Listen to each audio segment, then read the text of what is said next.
Russia మరోసారి Ukraine రాజధాని కీవ్పై భారీ క్షిపణి డ్రోన్ దాడి చేసింది. గంటల తరబడి ఎయిర్ రైడ్ సైరన్లు మోగటంతో నగరం మొత్తం భయాందోళనకు గురైంది. పలు నివాస భవనాలు ధ్వంసమయ్యాయి. అగ్ని ప్రమాదాలు చోటు చేసుకున్నాయి. అత్యవసర సిబ్బంది సహాయక చర్యలు ప్రారంభించారు.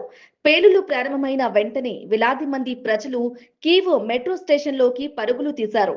చిన్నపిల్లలు, వృద్ధులు, పెంపుడు జంతువులతో కలిసి రాత్రంతా భూగర్భ ప్లాట్ఫామ్ల పైనే గడిపారు. దుప్పట్లు, బ్యాగులు పట్టుకుని భయంతో కూర్చున్న కుటుంబాల దృశ్యాలు ప్రపంచ వ్యాప్తంగా వైరల్ అయ్యాయి. ఈ దాడిలో పలు అపార్ట్మెంట్ భవనాలు దెబ్బతిన్నాయి. కొన్ని ప్రాంతాల్లో అంతస్తులు కూలిపోయాయి. హోటళ్లు, నివాస సముదాయాల్లో మంటలు చెలరేగాయి. పలువురు గాయపడగా మరణాలు నమోదయ్యాయి. దాడి తీవ్రత కారణంగా సహాయక సిబ్బంది కూడా గాయపడినట్లు అధికారులు తెలిపారు. ఉక్రెయిన్ అధ్యక్షుడు జెలెన్స్కీ ముందుగానే భారీ దాడి జరిగే అవకాశం ఉందని హెచ్చరించినట్లు సమాచారం. ఆ హెచ్చరికల తర్వాతే ఈ భారీ దాడి జరగటంతో దేశవ్యాప్తంగా అప్రమత్తత పెరిగింది. ఇదిలా ఉండగా రష్యా భూభాగంలోకి చమురు శుద్ధి కేంద్రాలు, సైనిక లక్ష్యాలపై ఉక్రెయిన్ ఇటీవల డ్రోన్ దాడులు పెంచింది.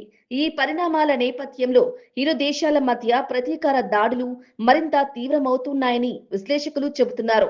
2022 నుంచి యుద్ధం ప్రారంభమైనప్పటి నుంచి కీవ్ మెట్రో స్టేషన్లు కేవలం రవాణా వ్యవస్థ మాత్రమే కాదు, అత్యవసర బాంబు షెల్టర్లుగా కూడా ఉపయోగపడుతున్నాయి.